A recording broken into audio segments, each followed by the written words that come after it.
Olá, meus irmãos, a paz do Senhor, sejam bem-vindos a mais um podcast. Hoje a gente vai fazer o estudo especial da parábola do grão de mostarda e que Deus esteja falando conosco e nos mostrando a verdade por trás dessa parábola, que aparentemente é curta, mas que tem muito a nos dizer. Amém. Então vamos estar lendo nesse momento. A parábola se encontra em Mateus 13, do 31 e 32 apenas, que diz: Outra parábola lhes propôs, dizendo: O reino dos céus é semelhante a um grão de mostarda, que um homem tomou e plantou no seu campo, o qual é, na verdade, a menor de todas as sementes, e crescida é maior que as hortaliças, e se faz árvore, de modo que as aves do céu vêm, aninham-se nos seus ramos. Amém. Vamos orar, né? Vamos fazer aqui uma oração. Pastor Marcelo, ore para nós. Amém. Em nome de Jesus. Hein? Senhor Deus, nós glorificamos ao Teu nome, ó Pai, e Te agradecemos, ó Deus querido, por tudo que o Senhor tem feito em nossas vidas, ó Pai. E pedimos ao Senhor nesse momento que o Senhor possa estar nos abençoando, ó Pai, nos dê clareza, ó Pai, da Tua palavra, pelo Teu Espírito Santo, ó Pai. Fala aos corações, Deus, ministra, meu Pai, em nossas vidas e naquelas pessoas que estão nos ouvindo, Senhor Deus, em nome de Jesus nós te pedimos, em nome de Jesus, amém. Muito bem, minha gente, hoje vamos pegar aí mais uma parábola, né? A parábola do grão de mostarda, uma parábola muito interessante, como o Rodolfo disse, vamos ver a verdade por trás da parábola, né? Muito interessante isso aí. Antes da gente introduzir aqui, o Marcelo falar ou assim, eu só queria deixar duas verdades gerais aqui sobre as parábolas. Possivelmente você já sabe, mas é só para a gente sintonizar aqui, não é? A primeira verdade que temos que reconhecer é o que eu costumo chamar de da lei da consistência, né? Quando Jesus usa um símbolo em uma parábola e diz que aquilo significa uma coisa, e em outra parábola ele usa o mesmo símbolo e não diz nada, né, permanece o que ele falou inicialmente, não é? Então, nessa parábola, vamos ver alguma coisa parecida com isso, né? Vamos falar das aves dos céus, que na parábola do semeador era uma coisa má, e aqui tem que ser também a mesma coisa.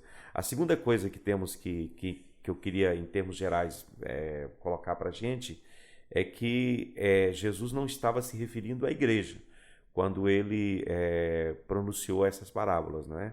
Ele está falando de algo, ele está falando aqui do reino, né? Que abrange muito mais. A igreja está dentro do reino, mas ela não é o reino, né? O reino abrange muito mais outras coisas, ok? Amém, né? Pronto, eu queria assim, né, tá elaborando aqui uma questão de pergunta, né? E fazer uma outra, né? A bola vem e te rebate. Muito bem. Né? A parábola que Jesus está propondo aqui, pastor, é bem interessante, é uma palavra, né, como o Rodolfo disse, até curta, né? 2 versículos apenas, né? E aparentemente as pessoas, elas têm da última vez que a gente estava conversando, né, batendo papo sobre isso, né? Tem um pensamento errôneo, né, acerca dessa parábola, né? Não consegue distinguir essa questão dessa, não vou falar transformação, porque não sofreu transformação, mas dessa mudança que houve, né, dentro dessa parábola aí, e as pessoas não conseguem identificar. Então, há alguns erros, né, que as pessoas estão cometendo em tradução dessa parábola. Ao né? interpretá-la, né? Ao interpretar. Então, eu queria que o senhor falasse um pouquinho para a gente aí. Bem, primeiro é interessante, eu queria ressaltar aqui mais 2 coisas. Tudo aqui é uma questão de ensino. Jesus está ensinando para os seus discípulos, não é? Ele está se dirigindo aos seus discípulos, o objetivo é a formação dos discípulos, não é? E a primeira coisa que temos que pensar quando lemos essa parábola é o seguinte: Jesus, ele está dando uma oportunidade às pessoas que estavam ouvindo, né, de compreender o que a verdadeira mensagem que ele veio trazer. Então, tudo é uma questão de crer. Veja bem, Jesus dá um ensinamento como esse, no capítulo 13, e as pessoas vão para suas casas depois de um ensinamento desse, e a vida deles continua normal. Eles não há uma mudança aqui de vida, entendeu? Para muitos, né? Para outros diz, não, peraí, eu não entendi nada disso aqui, eu vou voltar atrás e vou perguntar. Eu quero entender isso aqui. Então, a verdade, quando chega a nós temos 2 formas de lidar com a verdade, né? Primeiramente, nós podemos simplesmente tomar aquilo como ensino e dizer, pronto, eu não entendi nada e deixa estar como está. Ou então eu posso dizer, não, tem algo mais por trás disso aqui, deixa eu tentar entender. Jesus não veio aqui contar história para nós, ele veio aqui trazer algumas verdades. Então, alguns, né, dentre essa multidão, vieram até Jesus para tentar entender, não é? E o objetivo de Cristo, é claro, era tocar o coração dessas pessoas de maneira que elas pudessem se voltar para Ele. Era uma questão de acreditar no Senhor, é uma questão de fé, não é? E a segunda questão que temos aqui dentro dessas parábolas, que é importante, é que, como eu disse anteriormente, Jesus ele está preparando os seus discípulos para aquilo que viria depois, para aquilo que viria a acontecer depois, não é? Para que eles pudessem entender o contexto dentro das perseguições, das dificuldades e, né, das provas que viriam posteriormente. E quanto à pergunta do Marcelo, a colocação que ele faz aqui para a gente, não é? Em relação a esta parábola, né? Jesus está dizendo que o reino dos céus é semelhante a um homem, né, que toma uma semente, né? E é como o grão de mostarda que um homem toma e semeia no seu campo, e ela cresce, e cresce tanto que vira uma árvore, e dessa árvore as aves dos céus vêm aninhar nela, não é? Então, primeiramente, nós temos que entender o quê? As coisas de Deus, ou o cristianismo, não é? É algo que nasceu para ser o que é. Não é? Jesus não veio trazer uma nova religião, ele veio trazer um modo de vida, não é? Um modo de vida que as pessoas tinham que se encaixar dentro dele, não é? Então, veja bem, a má interpretação dessa parábola está onde? Está no ponto de pensar que isso é algo normal, uma hortaliça se transformar numa árvore. Isso não é algo normal, tem qualquer anomalia aqui dentro disso, não é? Tem qualquer anomalia dentro disso aqui. Porque uma hortaliça é uma hortaliça, ainda que ela seja, que a mostarda seja a maior de todas as hortaliças, ela continua sendo uma hortaliça. Agora, transformar uma hortaliça em uma árvore, daí já é um problema de anomalia, não é? Algo que não está aqui dentro daquilo que seria o padrão normal das coisas, não é? Agora, quando é que isso acontece? O ensino de Jesus e tudo que o Senhor trouxe, ele é para ser recebido e vivido da forma como Jesus ensinou. Mas nós, muitas vezes, não temos paciência, né, para esperar o fruto daquilo que está sendo efetuado em nossas vidas, e muitas vezes implementamos e colocamos naquilo que é de Deus algo que é do homem, e mudamos a essência daquilo que é de Deus. Não é? Porque a mostarda, ela é uma hortaliça. Transformar a mostarda em uma árvore, a hortaliça chamada mostarda em uma árvore, é exatamente mudar a essência dela, né? É tocar no ponto fulcral aqui, né? E isso é o que talvez esteja acontecendo hoje dentro do cristianismo. Essa mutação, não é? É aquilo que Jesus deixou e ensinou como sendo algo maravilhoso para a igreja, não é? E nós hoje pegamos isso e transformamos isso em algo humano, não é? Damos contorno humano àquilo que é de Deus. E a gente pode observar o quanto Deus é zeloso em relação às suas coisas. Há uma passagem no Antigo Testamento que ilustra bem isso aqui. Quando Moisés ele recebe no monte, no capítulo 25 do livro do Êxodo, quando Moisés recebe no monte o modelo que ele deveria trabalhar em cima dele, o modelo para o tabernáculo, a palavra de Deus e a exortação de Deus para Moisés era a seguinte: olha, você tem que fazer tudo conforme eu te mostrei no monte. Ou seja, não coloque nada seu, você tem que ser fiel àquilo que eu te mandei fazer. Quer dizer, não podia haver... Moisés era formado na ciência do Egito, era um homem super inteligente. Alguns dizem que ele era arquiteto, não é? E que tinha uma formação muito interessante no Egito. Ele poderia pensar, peraí, mas Deus mandou fazer desse jeito, mas eu acho que desse jeito aqui vai ficar melhor. Dessa forma aqui eu acho que vai dar melhor. Esse tabernáculo, por exemplo, o lugar santo, não tinha nenhuma abertura. Peraí, isso aqui vai ficar ruim, porque não vai ter luz externa entrando aqui dentro. né? Toda a luz que tiver aqui vai ter que ser do candelabro. Então está errado. Deus acho que mandou fazer dessa forma, mas eu vou fazer uma aberturazinha aqui do lugar santo. Ele não tinha esse direito, ele não podia mudar nem a linha, nem a cor da linha que ia costurar as cortinas. Não é? Tudo tinha que ser feito conforme o modelo que foi mostrado no monte. Então, essa interferência humana nas coisas de Deus, isso causa uma mutação, não é? Isso se transforma, transformar aquilo que é do Senhor em uma anomalia, em algo que não está dentro dos padrões normais, não é? Então, penso que um dos pontos principais desta parábola, onde não há um consenso em relação a isso. Nós pensamos que não, é muito bom. O reino de Deus, ele começa com uma coisa muito pequenininha e de repente ele cresce e vira uma árvore. Não é esse o projeto de Deus. Não é isso que Deus inicialmente criou, né? Então, quando o homem põe a sua mão, ele muda a essência do que é divino, e sempre que há qualquer ponta daquilo que o homem pensa ou acha dentro dos conceitos de Deus, isso muda ou anula completamente todo o conceito de Deus. Não é? Deus, ou ele é aquele que determina todas as coisas, ou ele não vai determinar absolutamente nada. Então você não pode colocar essa mistura que existe, ela não pode existir. Não é? Essa mistura, ela tem que ser banida, ela tem que ser expulsa, ela tem que ser tirada. Não é?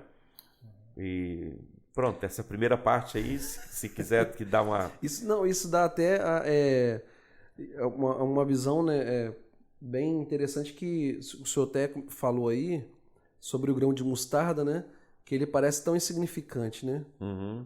E o reino dos céus, o reino de Deus, né, ele diante dos homens parece insignificante, né? Quando Jesus veio, parecia uma coisa muito insignificante, né? Jesus parecia uma pessoa, né, sem aquela glória, sem aquela soberania. Jesus, quando veio falar, ele não veio, né, com toda essa afeição de glória, nem nada disso. Não é nada atrativo, não é? Nada atrativo. Então, há uma comparação muito interessante sobre a questão da semente da desmostarda com o reino de Deus. É uma coisa que não tem tanta atração, como o senhor falou aí, mas é interessante que há um crescimento no reino de Deus. Só que esse crescimento, com essa distorção que acontece aí no meio do caminho, quando o homem coloca a mão, né, isso aí acaba gerando também uma legalidade para o quê? Para aquilo que o senhor falou, sobre a questão da lei da substanciação, né, oh, meu Deus. Lei da consistência. Da consistência. Olha, eu estou pensando em outra coisa aqui. Eu estou pensando na Santa Ceia aqui. Meu Deus, mas... dá legalidade para demônios estar atuando e entrando e fazendo, né, aquilo que tem acontecido hoje dentro das igrejas, dentro, né? Verdade. Entendeu? Então, achei interessante essa... E é nesse ponto que essa parábola ela é mal interpretada, não é? É exatamente nesse ponto, porque a semente da mostarda, ela pode crescer e ela pode ser cultivada. Hoje existem, não é? Agrônomos que manipulam sementes, não é? E muda completamente a carga genética e tudo mais, né? Hoje eles conseguem, há estudos que conseguem transformar, aumentar a produtividade sem aumentar a área de plantação. Então, é mais ou menos isso que Jesus está falando aqui, não é? É exatamente nesse ponto que nós temos que aplicar a lei da consistência, não é? Porque esta parábola, ela tem sido interpretada como significando que o reino tem um começo pequeno, mas cresce até que você encontra cada uma ou qualquer coisa dentro desse reino. E vai se tornar tão grande que vai abranger tudo. Essa é uma falsa interpretação dessa parábola. Não é isso que Jesus está falando aqui.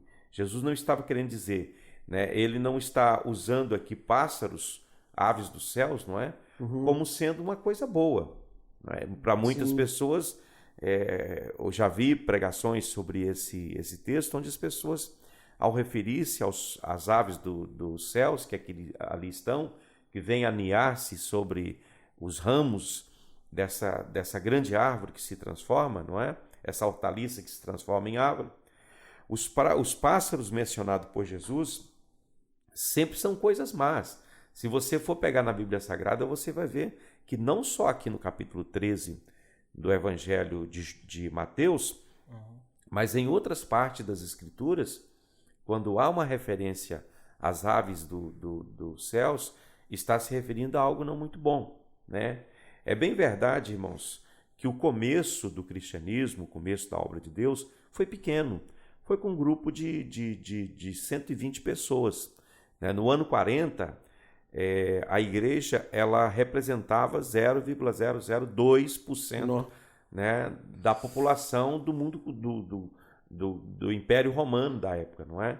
Era mais ou menos cerca de 1.000 pessoas, que eram aqueles que eram chamados de cristãos por volta do ano 40.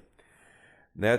300 anos depois, esse número passou para 50%, 50%, não, 46% da população do Império, não é? E esse número que era antes 1.000 pessoas se transformou em 35 milhões. Quer dizer, é um crescimento, né? A igreja e o reino de Deus, ele avançou, não é? E é bem verdade que também o Evangelho, a igreja, a mensagem de Cristo, ela atravessou fronteiras, não é? E hoje ela chegou no mundo inteiro, a gente não pode negar essa realidade.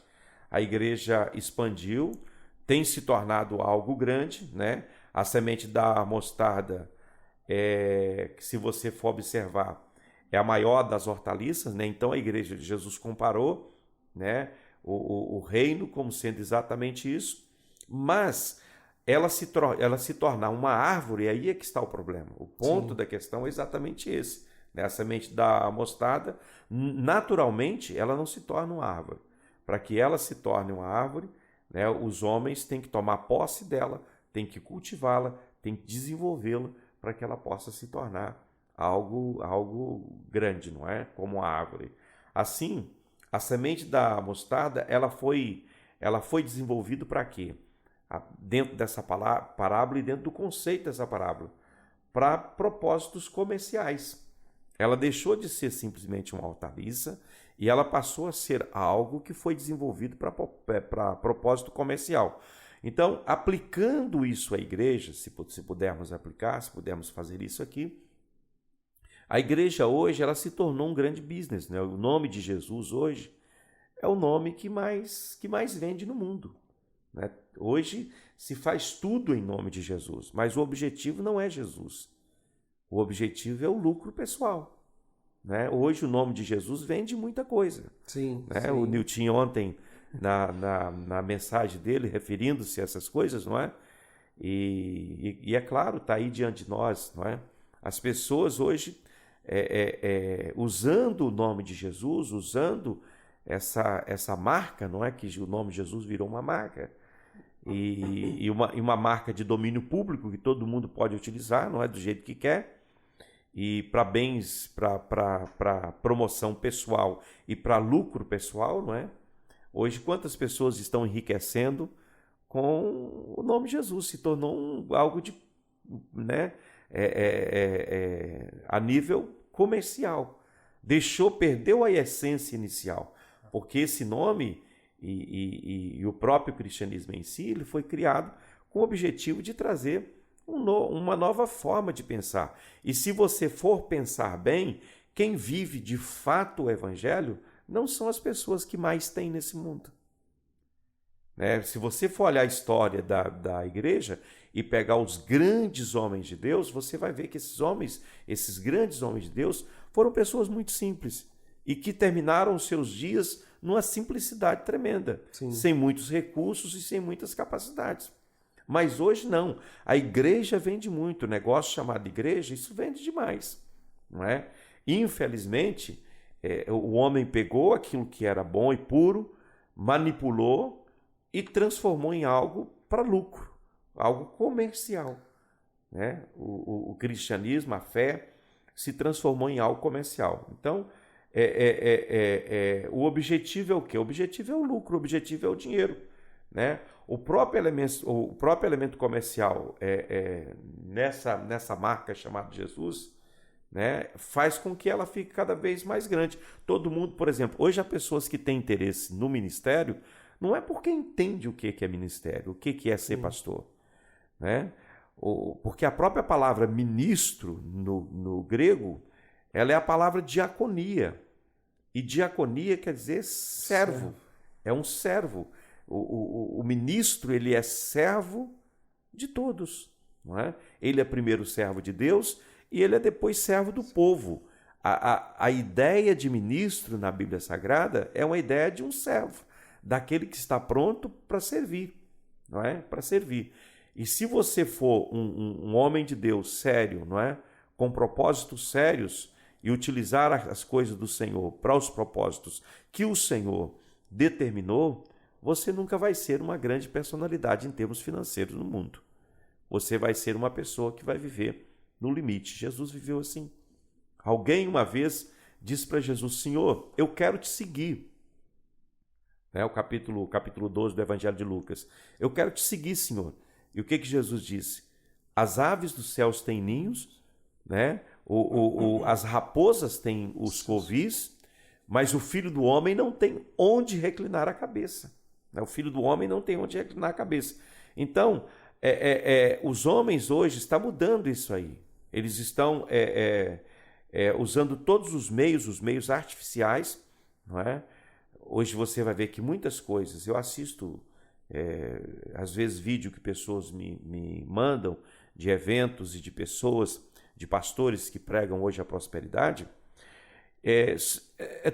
tudo palha o que essa gente... Porque, veja bem, isso não funciona na vida das pessoas, só vai funcionar na vida dele, porque ele é que está recebendo de você.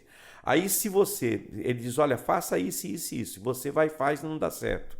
Ele vai te dizer, olha, de duas uma coisa, ou você está em pecado, ou você não tem fé. Não é? Isso é que está impedindo você de ter essas coisas. Mas, enquanto isso, ele está cada vez mais rico, né? Mais forte, mais poderoso. Você não viu em que se transformou a Igreja Católica? A Igreja Católica hoje é um império. Baseado no quê? Baseado na fé do povo. Ela enriqueceu utilizando o nome de Jesus, utilizando a fé das pessoas, né? Que eram sinceras, e enriqueceram. E hoje, até mesmo no meio cristão também, né? No meio evangélico, né? Com certeza. Agora, se você for observar, essa não é a verdadeira natureza. Não é a verdadeira natureza daquilo que Jesus ensinou. Jesus disse, aquele que quiser vir após mim tem que fazer o quê?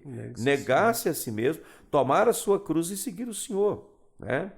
Então, as pessoas têm pegado aquilo que é puro e bom e têm transformado em algo nocivo, em algo que de fato tem mudado completamente daquilo que foi o ponto inicial, né? Quando o homem coloca a mão naquilo que é de Deus, ele complica tudo, né? Isso é tão interessante porque está sendo tão prejudicial que, claro, afeta o reino de Deus, né? E afeta os súditos, né? Afeta hoje a liderança. Hoje, mais do que nunca, nós estamos vendo pastores frustrados, né? Líderes frustrados, abandonando o ministério, não querem saber disso. Por quê? Se a gente olhar para essa parábola do grão de mostarda, a gente vai ver algo interessante que o quê? Tudo começa, Jesus está falando assim, olha, o reino dos céus, ele começa como um grão de mostarda. Ele começa por algo simples, né? Só que hoje, a mídia e os grandes pastores que estão na mídia, as pessoas que estão na mídia, a liderança que está na mídia, eles dizem assim, olha, você tem que causar impacto, você tem que surpreender, você tem que fazer, você tem que acontecer. E eles esquecem, é aquilo que nós estamos, né, comentando aqui sobre a questão dessa mutação que o reino do céu está acontecendo, né, nas mãos do homem, né? Então, quer dizer, eles esqueceram que o reino dos céus não começa assim, com essa coisa, não, começa com impacto. Então, muitos líderes hoje colocaram de lado, né? Muitos líderes foram abandonados, por quê? Por causa dessa questão. Olha, você não está causando impacto nenhum. Mas, na realidade, as coisas não começam com impacto, as coisas começam pequeno, claro. Começa ali, inicialmente, é uma coisa pequena, mas aquilo ali vai gerar impacto, e vai trazer mudança, algo vai acontecer, né? Então, as pessoas, hoje, essa mensagem que eles colocam, olha, é aquilo que você falou. Se não aconteceu, é porque você tem algum problema. O problema está na sua vida, claro. Então, não aconteceu. Mas a pessoa perde essa visão de que, olha, ao meu redor algo está acontecendo. Né? Eu talvez não impactei, uma multidão como Pedro impactou de 3.000 pessoas numa pregação, mas eu impactei uma pessoa que mudou a vida dela, e aquela uma pessoa vai mudar 3, vai mudar 4, e outra vai mudar. Né? Então, isso vai acontecer, o crescimento vai acontecer, mas começa nas coisas pequenas. Né? E hoje a gente não vê o evangelho assim. Não. Né?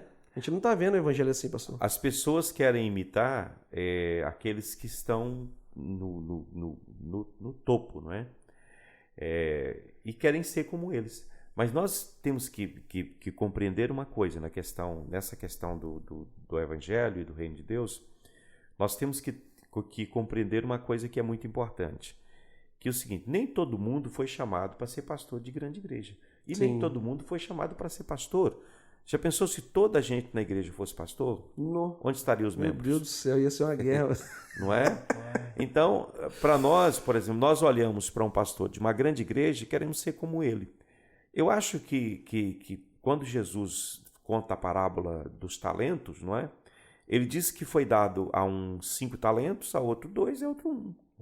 Não é? Então, talentos aqui representa o quê? Oportunidade. A oportunidade, ela não é igual para todos. Sim. Né? Existem pessoas que vão ter oportunidades que você jamais terá. Entendeu? Que vão alcançar patamares que você nunca vai chegar. Mas diante de Deus, não é a quantidade de pessoas que você leva com você. É a fidelidade no exercício do talento. Amém. Porque para o pai de família que retorna depois, não é? E faz conta com aqueles que ele deu os talentos, o que recebeu 5, granjeou 5, amém. O que recebeu 2, granjeou 2. Ele não granjeou 5, ele granjeou 2, mas amém também, não é? Se o que ganhou 1 granjeasse 1, já estaria bem. O objetivo é o quê? É potencializar as oportunidades e não perdê-la, não é? Então aquele que recebeu 1 fez o quê? Falou: não, eu recebi só 1, eu vou guardar esse negócio aqui. E enterrou o talento, e essa foi a condenação dele. Foi exatamente não ter granjeado com aquilo que Deus lhe deu. Então, o perigo que está diante de nós hoje, nesse afã de crescer, de ser grande, de possuir, de ter, e o poder, ele envaidece, não é? O Sim. poder envaidece. E nós estamos transformando obra de Deus em obra do homem. A obra de Deus deixou de ser obra de Deus e passou a ser obra de homem, não é? Hoje não é a Jesus que a gente imita o líder. Né? Eu ouvi de uma igreja lá no Brasil que o líder, quando as pessoas vão fazer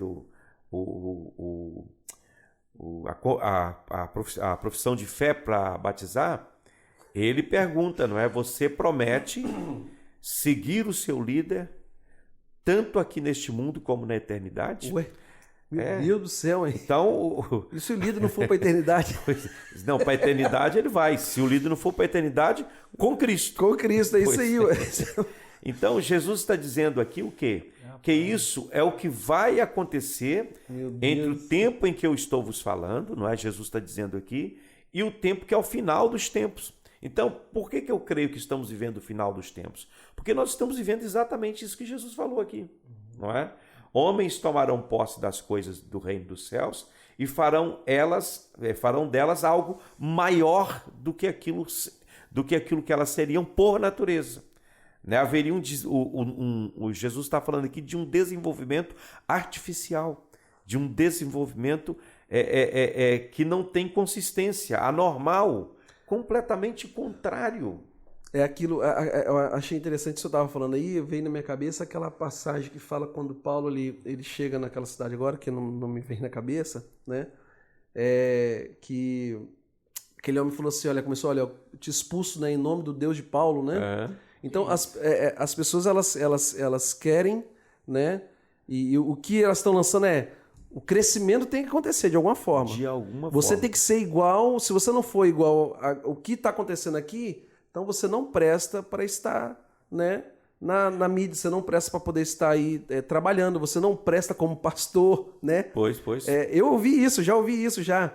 Por quê? Porque não está acontecendo como os demais, né? E aquilo que você falou, às vezes uns são, né, colocado a cabeça de 100, de 500, claro, de 1000, né? E você tá ali produzindo, né? E, então, assim, acaba se perdendo muito com isso aí.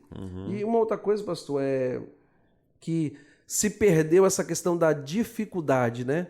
É claro que a semente de mostarda, né? Ela vai crescer. Ela é pequena demais, mas ela vai crescer. Vai crescer, sim. Ela vai ter um desenvolvimento, ela vai ter um avanço. Mas isso é aquilo que o senhor começou a falar, né, sobre a questão do esperar, né, do cultivar, do esperar. Mas vai crescer, de alguma forma irá crescer. Se não for agora, mas daqui a pouco vai crescer. Cresce. Porque é o reino de Deus. É natural. Tudo que tem vida cresce. Não tem como não crescer. E muito mais o reino de Deus. Né? É natural ele crescer. Na parábola anterior nós falamos disso, né? Que Jesus falou, deixa crescer. Vai crescer junto. Isso. Quando crescer, a gente vê a diferença. Isso. Mas só que as pessoas, o quê? E esse crescimento vai vir com dificuldade? Claro que vai vir. Muito As pessoas hoje, ontem o Nitinho estava ministrando e eu estava lembrando, né?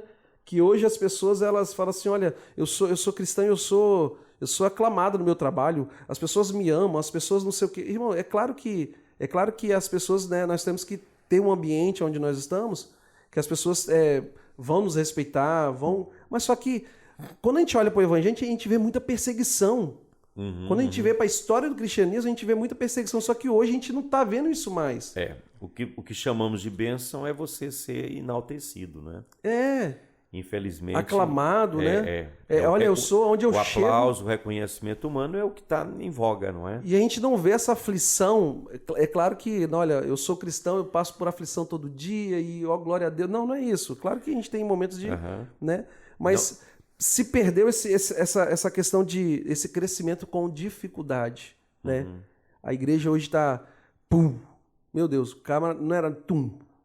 E olha, você tem que ser igual a mim, porque eu sou o cara, porque eu sou o ministério, porque, né? E a gente não está vendo mais essa questão essa vida com dificuldade, né? De crescimento, de sacrifício, né? O sacrifício cristão, aquela coisa toda, não vê mais. O mundo está nos aceitando muito fácil. Quando você pode ver isso nas palavras de Jesus, naquela passagem do rico, né? Daquele jovem rico, né? O rico insensato.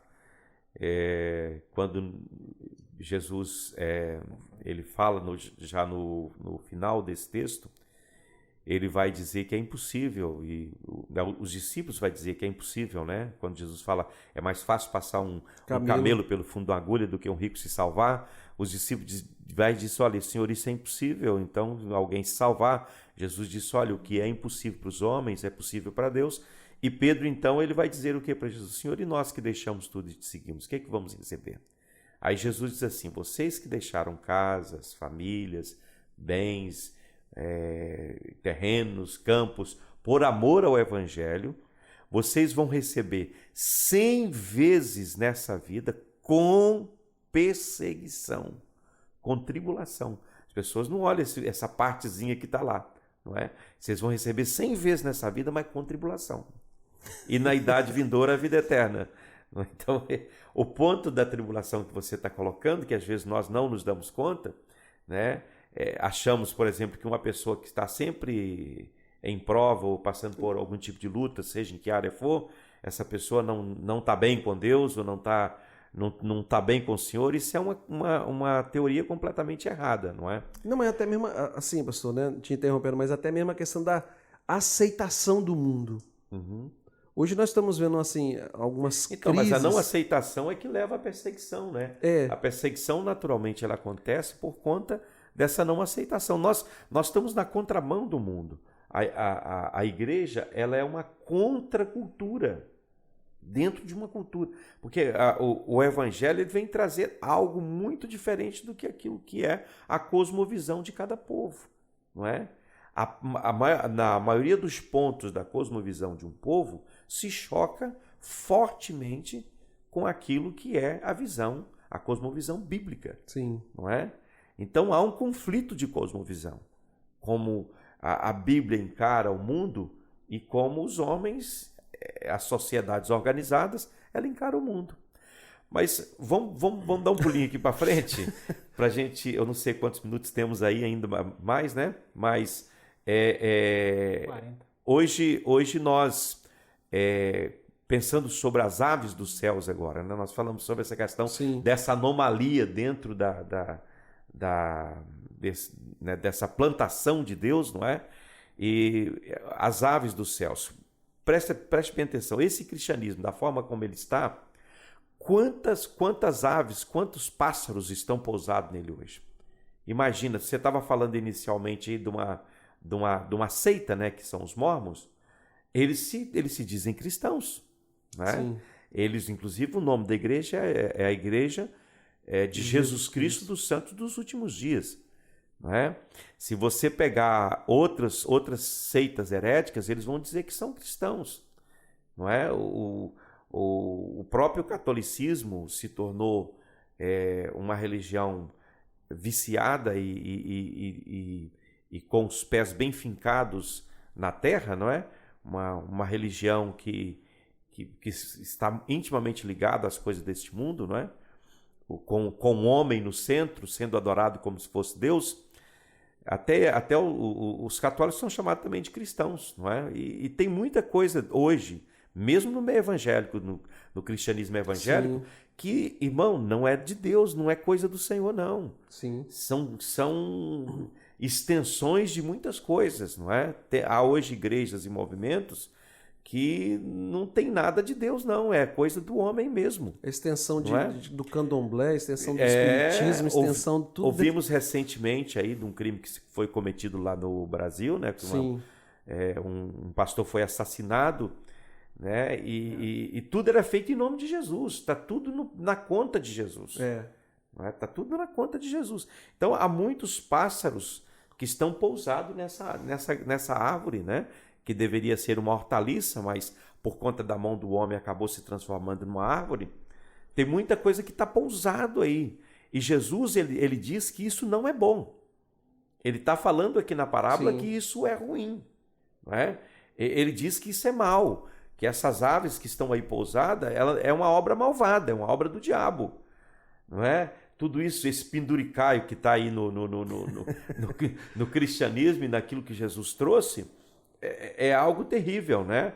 Então, o fato do homem ter pegado aquilo que era puro e que tinha essência e transformado em algo que tem mais do homem do que da própria Bíblia, das coisas do Senhor, é bem complexo, né? Hoje, se você for ver, até no meio espírita hoje, utiliza-se a Bíblia. Então, a coisa ficou difícil, né? Eu poderia nomear aqui muitas outras coisas que está pendurado no cristianismo, com nome de cristianismo e que de Cristo não tem nada, mas isso não vale a pena. É só para que nós tenhamos a consciência de que no que o cristianismo se tornou, no que aquilo que Jesus trouxe com tanto carinho, com tanto amor, se tornou, não é? E isso é para a gente pensar, né? E existem muito mais outras coisas que estão aí e que vão, né, pelo nome de cristianismo, mas que não é cristianismo de todo. Não tem a ver com aquilo que é os ensinamentos de Jesus Cristo, né? Vai perdendo essa essência, né, pastor? Uhum. Eu acredito assim que, apesar que hoje também, né, os mais antigos, né, vem caindo também na questão da perda dessa essência, mas os mais antigos sofrem, né, porque eles vieram de uma essência, né, e com todo o modismo que tem acontecido hoje dentro das igrejas, né, a geração que está vindo está aprendendo coisas que, né, igual vamos supor um caso desse aí, uma pessoa que chega numa igreja e ele vai ser batizado nas águas e ele tem que jurar lealdade ao líder. Né, ao líder dele, né? Até para a eternidade. Ao Xangai dele lá, até a eternidade. Quer dizer, o camarada ele vai crescer falando, não, isso aqui é verdade. Por quê? Porque vai acontecer, e está acontecendo aquilo que aconteceu há séculos atrás. O povo, não é que eles estão sendo barrados de ter acesso à Bíblia, mas o povo está sendo ensinado a não procurar a Bíblia, a não ler a palavra, a não estudar a palavra, a não buscar em Deus dentro da palavra. E eles estão crescendo, né, sendo ignorantes, né, dentro em contexto que é palavra, e não tem entendimento nenhum, não tem informação nenhuma, e acabam caindo nisso aí e estão sendo gerados dentro dessas ideias aí. Não, olha, o meu líder, fulano de tal, ele é o meu, né? É o meu guru, né? É, o meu guru, né? Então é complicado. É triste, hoje está sendo complicado. Mas existem hoje, mesmo no meio de toda essa mazela que se transformou, né, a fé cristã, existem muitas pessoas sérias, existem muitos homens de Deus, não é? Agora, esses homens de Deus, eles enfrentam grandes dificuldades e talvez talvez as maiores dificuldades que um homem de Deus sério enfrente é dentro da própria igreja.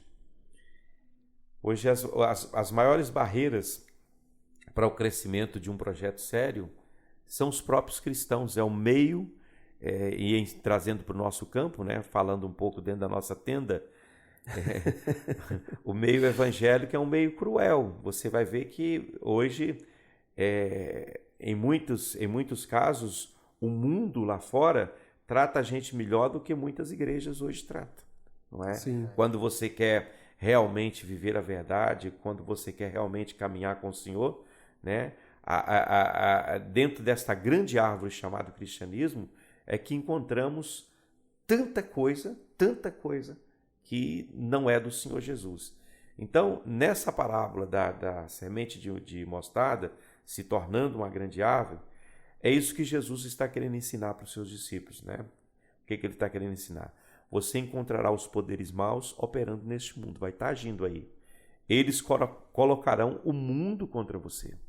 Se você quer andar direito, o mundo vai se levantar contra você. Você será perseguido pelo mundo, mas sempre lembre, né, palavras de Jesus, né? Ele vai dizer, no mundo tereis aflições, mas tem de bom ânimo, eu venci o mundo, né? Mas sempre lembre que você também encontrará repouso e descanso em mim. A oposição, uma grande parte da oposição que você vai enfrentar vai estar no lugar onde não deveria estar, que é dentro da própria igreja, mas, né, isso não tem que esmurecer você, ou deixar com que você perca o seu ânimo ou perca a sua fé. Você não pode olhar para a perseguição que muitas vezes está dentro da própria igreja. E muitos, por conta disso, têm perdido a fé, têm retrocedido, né? Essas aves que representam o mal, que está aí pendurado, que está aí dentro dos movimentos, né? Chamados movimentos cristãos. Isso tem trazido aí grandes perturbações. Eu acredito que não precisamos alargar mais sobre isso, né? Alguns de nós temos a dizer que as maiores dores, o maior sofrimento, se você for perguntar a gente séria por aí fora, vai dizer que os maiores dores e os maiores sofrimentos que tiveram foi com crente, foi com gente dentro da igreja, né? Sim. E isso, por mais decepcionante que seja e desencorajador que seja, não é? É uma realidade que Jesus falou sobre ela muito antes, não é? Jesus falou a respeito disso, não é? Muito antes. E ele disse, olha, estou dizendo essas coisas para que quando isso acontecer, vocês não fiquem perplexos. Quando você deparar com situações dentro da igreja, que você não venha se desviar porque foi maltratado, ou porque um pastor fez isso ou fez aquilo, ou porque um pastor vivia uma vida de pecado e estava no púlpito, né? Você não tem que se escandalizar por conta disso. Você tem que manter a essência, não é? Porque o compromisso de Deus é com o fiel. A palavra do Senhor vai dizer o quê? Por se multiplicar a iniquidade, o amor de muitos vai esfriar. Mas o que perseverar até o final, esse é que vai ser salvo. Então a perseverança é a garantia da salvação, né? E eu quero colocar aqui minhas considerações finais, depois o Marcelo aí também, né? Uma última palavra que eu gostaria de falar, e queria voltar bem lá atrás, onde nós começamos, né? Quando começamos a falar sobre essa parábola, sobre a grande necessidade, né? A grande necessidade é que nós temos que ser capazes de discernir entre o bem e o mal, não apenas no mundo, mas também dentro da igreja. Então é isso que Jesus está trazendo para a gente. Você tem que ser capaz de ter um espírito de discernimento, para discernir o bem e o mal, não só lá fora no mundo, mas dentro da igreja também. Então, outra coisa que eu queria dizer é que esse cristianismo que estamos dentro dele tem se tornado semelhante a uma grande árvore. Ele cresceu muito e tem demasiados tipos de pássaros nele, tem todo tipo de coisa pendurado nele. Frequentemente, não sabemos o que fazer com isso ou com aquilo, né? Que tipo de pássaro é esse? Muitas vezes questionamos, o que é isso?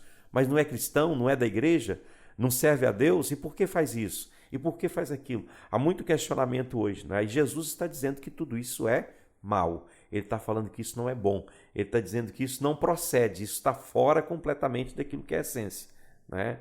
E precisamos de quê? Daquilo que nós falamos na primeira aula nossa. Precisamos de entendimento espiritual, de capacidade de compreender as coisas, de fazer a leitura certa, de ler as coisas da forma correta, para que possamos ser capazes de discernir entre aquilo que é do Senhor e aquilo que não é do Senhor. O que é de Deus e o que não é de Deus. Porque a grande dificuldade dentro do cristianismo hoje é exatamente isso, né? E Jesus ele vai concluir essa parábola com isso aqui, né? Ele conclui dizendo o quê? Que no final dos tempos, nos últimos dias, é que as coisas vão ser zeradas, não é?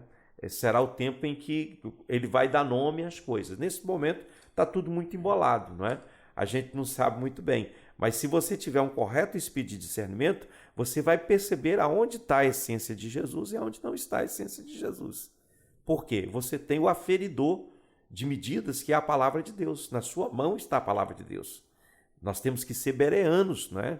Amém. Nós temos que ser bereanos na análise das coisas dentro daquilo que chega até nós, né? Se você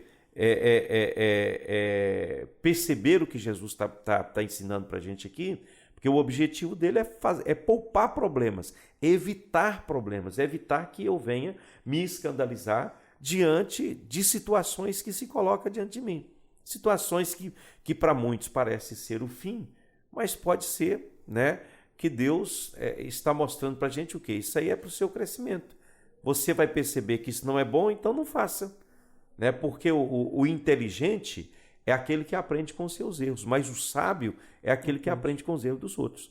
Quando você aprende com os erros dos outros, quando você vê algo que não está bem e você discerne isso no mundo espiritual, o que vai acontecer? Você, então, vai crescer e vai perceber que o seu foco, o seu alvo é Cristo. E o que norteia a sua vida é o que o Newton falou ontem na mensagem dele. É a palavra de Deus. Tem que estar embasado, enganjado na palavra de Deus. Amém. Então, essas são as minhas considerações finais.